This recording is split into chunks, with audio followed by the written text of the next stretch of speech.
El menú del día en M24. El plato principal. La entrevista.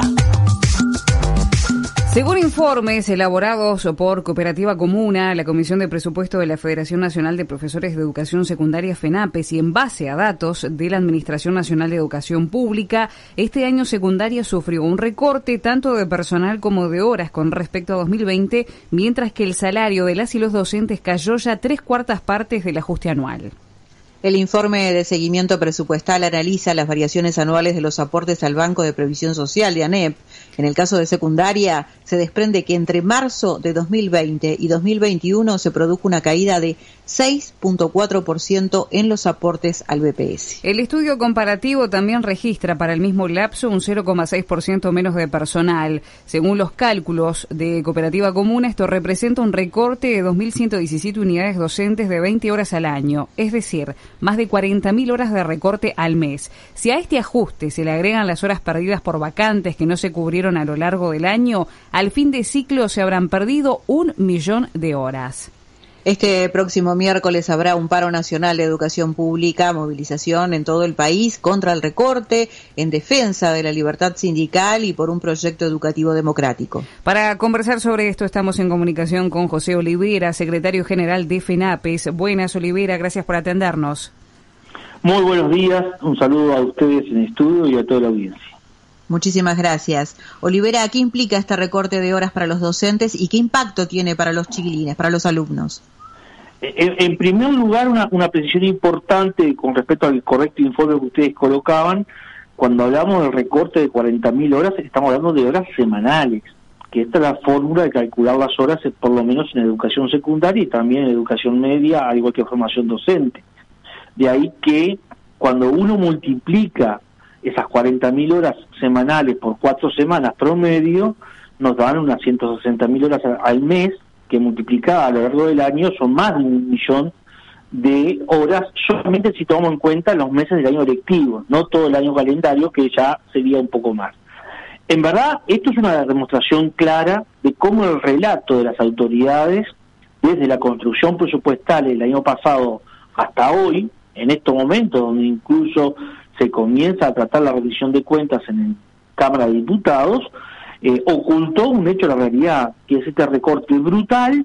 en la carga docente, tanto por el lado del empleo como por el lado del salario,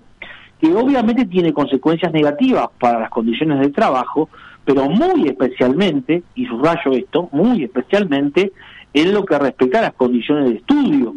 porque una consecuencia directa de este recorte brutal de horas a nivel de educación secundaria, vamos a centrarnos exclusivamente ahí, es el aumento de la cantidad de estudiantes por grupo, que en algún momento dificultó incluso el retorno a la semipresencialidad, cuando había distanciamiento físico sostenido. Esto llevaba a que en vez de 2, en muchos puntos del país se tenían que crear hasta 3 subgrupos y por lo tanto los estudiantes iban a terciar parte del tiempo que tenía disponible dentro del horario semanal. Y ahora lo estamos viendo con el retorno a la presencialidad plena, donde comienza a generarse una situación que acumula mayor cantidad de estudiantes, pero también mayor cantidad de demandas y dificultades de esos estudiantes que durante la interrupción de las clases presenciales fueron acumulando una serie de situaciones que van desde un número importante de estudiantes, algo así como 6 de cada 10, que tuvieron graves dificultades para generar a través de la conectividad algún vínculo con las instituciones y con el proceso de enseñanza, más del 50% de los estudiantes que dicen no haber aprendido nada en todo este proceso, y lo que es peor, no hay hoy en puesta en práctica, ni tampoco la perspectiva del corto plazo, esto es el próximo año lectivo, ningún elemento de política educativa que implique trabajar en atender esas demandas, como por ejemplo podría ser el desdoblamiento de grupos o la reducción de la cantidad de estudiantes por grupos para ir a una atención más personalizada, sino que por el contrario, cuando uno lee el mensaje de rendición de cuentas del Poder Ejecutivo que obvia la educación, no pone un solo peso, o incluso el propio mensaje del Codicen de la ANEP, que está preocupado solamente en poner en práctica lo que EDUI 21 definió para la educación uruguaya, en términos de lo que ellos llaman reforma, bueno, uno puede sacar una conclusión muy simple. Las consecuencias que sobre el estudiantado está recayendo producto de la pandemia en 2 años consecutivos no va a ser atendida por el Estado, por lo cual tenemos una vez más un Estado ausente también en lo educativo. ¿Genera desvinculación de los alumnos esta situación? Bueno, nosotros estamos esperando las cifras oficiales. Datos extraoficiales que estamos manejando nos están indicando que hay serias dificultades para la reinserción en la presencialidad de algo así como una tercera parte del estudiantado matriculado al 1 de marzo de este año. Y lo que es peor, en algunos puntos del país se comienza a manejar esta situación como una perspectiva sobre la cual construir la proyección de grupos para el próximo año en una lógica de mayor recorte de la cantidad de grupos, por lo tanto mayor recorte de la cantidad de docentes y por consecuencia mayor cantidad de estudiantes por grupo o mayor cantidad de estudiantes desvinculados del sistema educativo. Particularmente esto va a ser aprovechado por la administración para justificar esos recortes en un sector clave como es la educación de extra edad o nocturna, donde la desvinculación es muy fuerte, producto de las condiciones que se generaron este año, donde hubo importantes recortes en la cantidad de grupos que no tenían nada que ver con el argumento que se manejó públicamente y que estaba asociado a que había una disminución que es real de la cantidad de estudiantes que egresaban desde primaria para la educación media. Uh-huh. Ahora, Olivera, esta situación se da por la aplicación de la LUC. De derogarse los 135 artículos, ¿se van a recuperar estas horas? Bueno, nosotros tenemos ahí 2 desafíos. Uno es, hablamos en el marco del cuadro de un proceso democrático y democratizador del proyecto educativo. Hoy el Uruguay está aplicando lo que este grupo corporativo ideó, llamado el OI 21, en lo que es la política pública. Lo que en ciencias políticas se llama, estamos viviendo un proceso de privatización de la política pública educativa. Ya la política pública educativa no se discute en los ámbitos donde se debieran discutir, los ámbitos técnicos, académicos, con participación de distintos actores, sino que viene escrita detrás de un escritorio, particularmente por economistas, sociólogos y licenciados en educación, muchos de los cuales viven al servicio del capital y promueven reformas de este tipo, como las que hoy se están anunciando para el bachillerato, y eso es un tema grave en sí mismo porque implica un retroceso democrático importante en la construcción de la política pública educativa. Y lo segundo es el financiamiento. Y ambas cosas están contenidas en la ley de urgente consideración,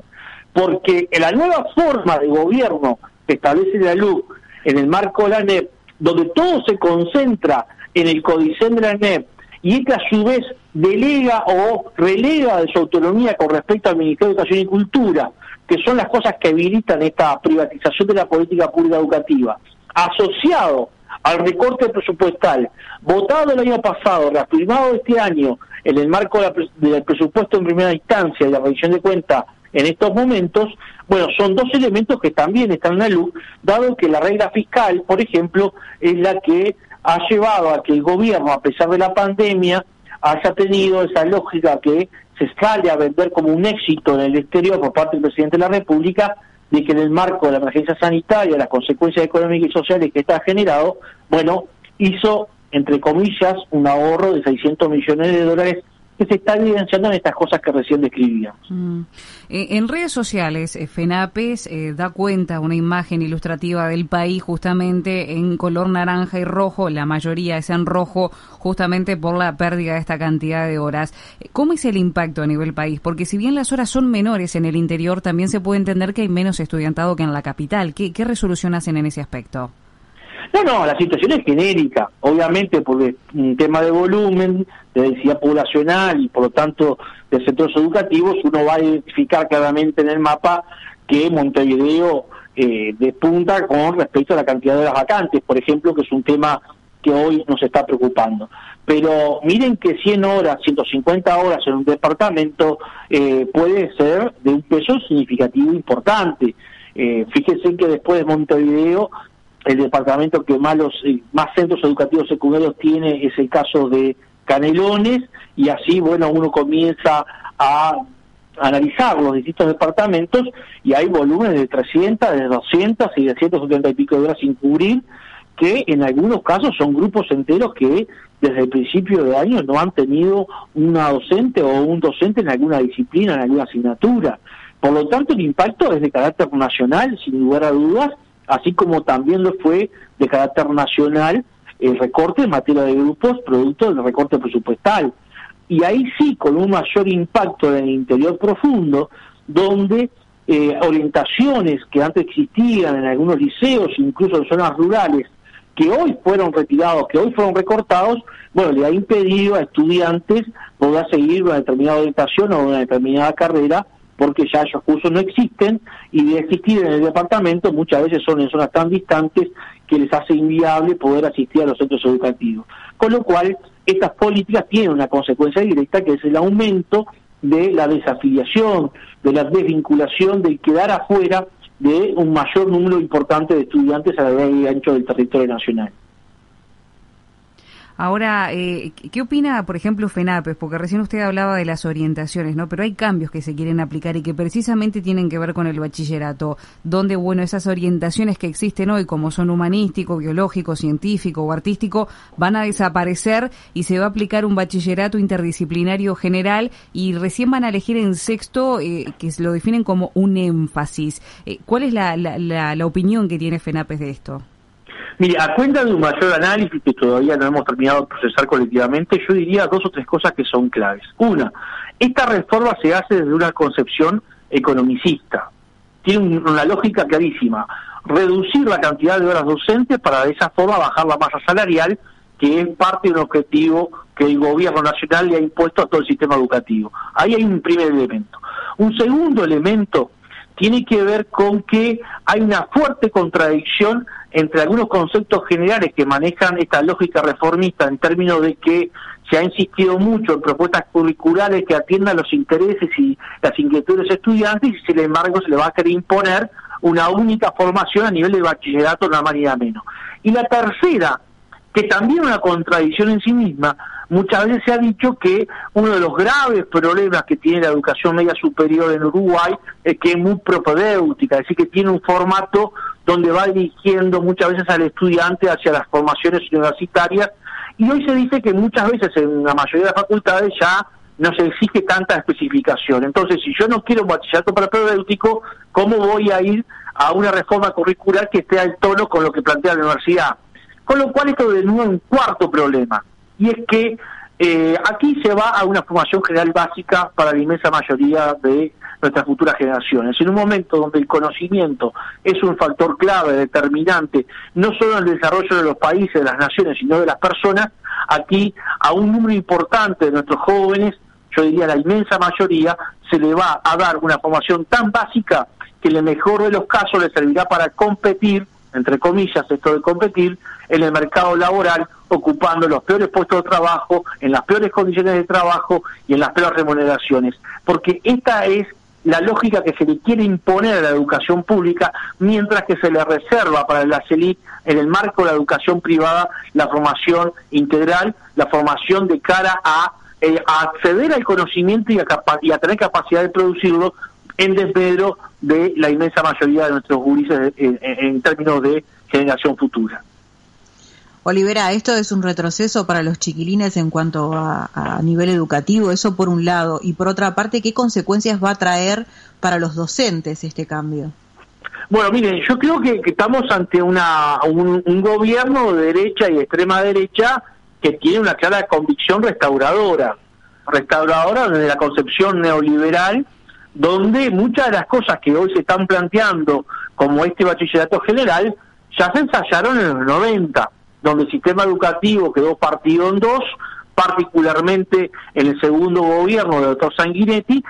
llevado de la mano por los mismos actores que hoy salen a fundamentar este bachillerato general. Yo hoy escuchaba en una radio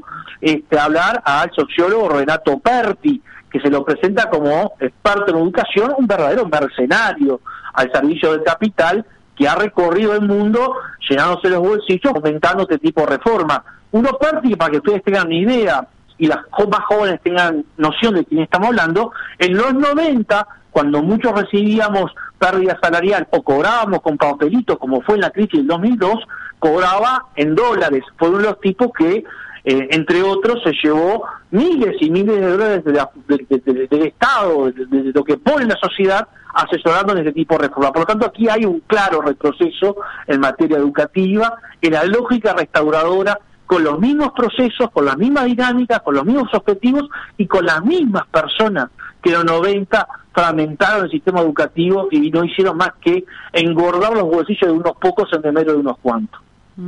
Esto va a estar también, este tema planteado en la reforma en la plataforma, reivindicativa de esta paralización que se va a hacer el próximo miércoles.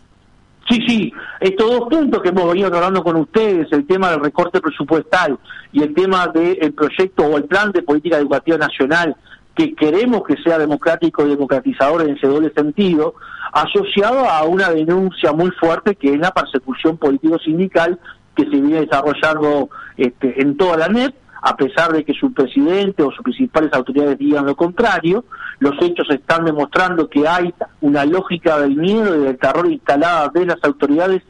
que no diferencian mucho tampoco de lo que hicieron en los 90, y donde uno puede tomar como ejemplo claramente la situación de los 15 compañeros del Liceo 1 de San José, que el próximo 25 de agosto cumplen 180 días separados de su cargo y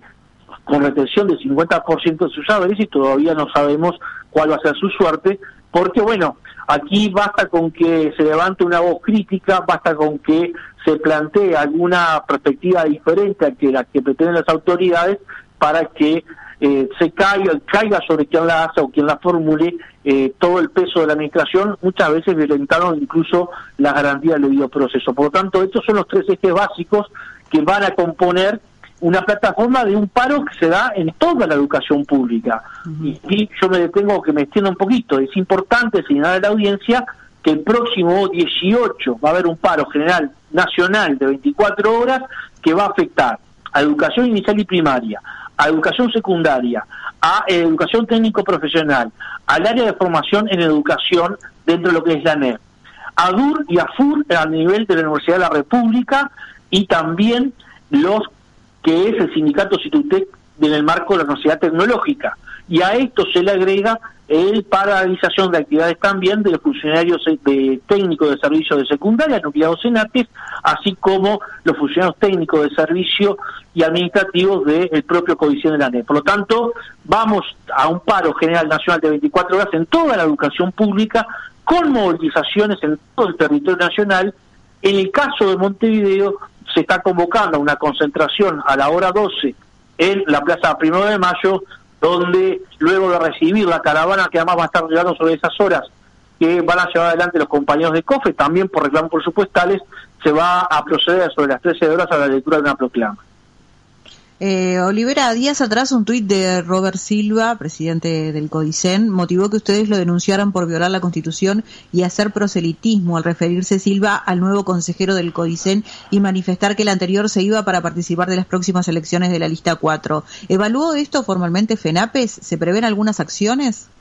Sí, nosotros estamos estudiando con el equipo jurídico dónde presentar la denuncia, ¿no? Porque claramente esto implica una obligación del artículo 58 de la Constitución de la República, así como también el artículo 77 que le prohíbe a los directores de los entes públicos hacer manifestaciones de carácter político partidario.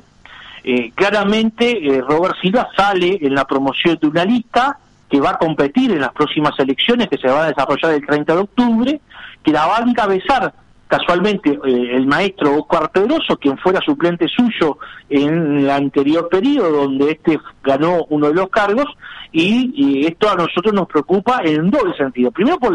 el hecho de violatorio de la Constitución de la República, particularmente de estos dos artículos, y en segundo lugar, porque claramente esto demuestra que desde la lógica clientelar se va a aplicar todo el peso institucional de la ANEP en favor de un candidato en desmedro de otro. Por lo tanto, esto es un hecho gravísimo que nos parece que aquellos que están tan celosos por la laicidad, por el tema proselitismo, debieran asumir la misma actitud, porque si de lo contrario, lo que estaríamos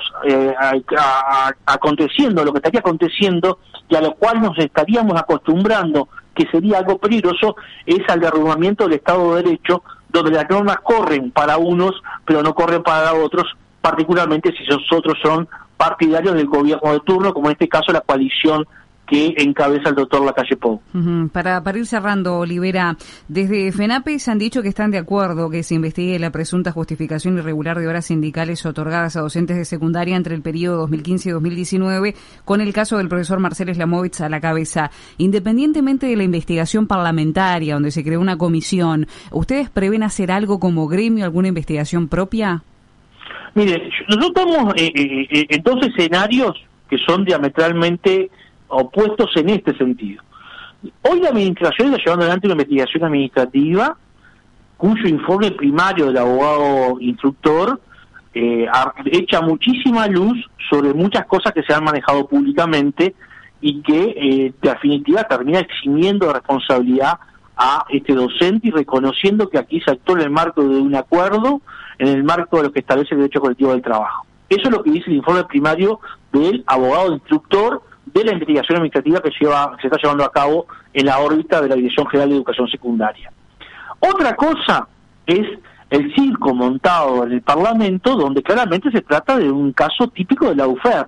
es decir, tomar un tema político, judicializarlo para buscar un rédito político, pero con el agravante que se lo judicializa desde el Parlamento Nacional, poder del Estado que carece de competencia jurisdiccional, salvo en el caso de juicio político al presidente de la República. Por lo tanto, aquí hay un conjunto de legisladores que, articulados con algunos medios de comunicación que nos dedican 2 o 3 veces a la semana a algunas tapas de sus publicaciones, con algunos que abarcan la educación, se ha montado un verdadero proceso de la UFER que, en verdad, viola en más de un aspecto varias normas de carácter constitucionales, de carácter legales e incluso del propio derecho colectivo del trabajo y de convenios internacionales que el Uruguay ha ratificado en el marco de la OIT. Por lo tanto, nosotros creemos que aquí hay un objetivo político que es desprestigiar, que es desmantelar. Falta solamente que nos declaren ilegales para barrer cualquier resistencia que desde este ámbito sindical se le pueda hacer a este gobierno, a su política económica y a su política educativa que van de la mano. José Olivera, en función de lo que usted venía relatando recién, decía que se montó un circo y que se está tratando un tema jurisdiccional en algo que es legislativo. ¿Hay algo que puedan hacer desde FENAPES o que se esté pensando en hacer alguna presentación denunciando esta situación? Nosotros estamos analizando en este momento 2 o 3 escenarios posibles. Uno es, obviamente, darle seguimiento a la investigación administrativa que se está llevando en la órbita de la Dirección General de Educación Secundaria con respecto, en concreto, al compañero Marcelo Slamovich, que reitero, hay un informe primario muy auspicioso. Lo segundo, siguiendo muy de cerca el desarrollo de este circo montado en el Parlamento, donde tenemos diputados ex fiscales de la Nación que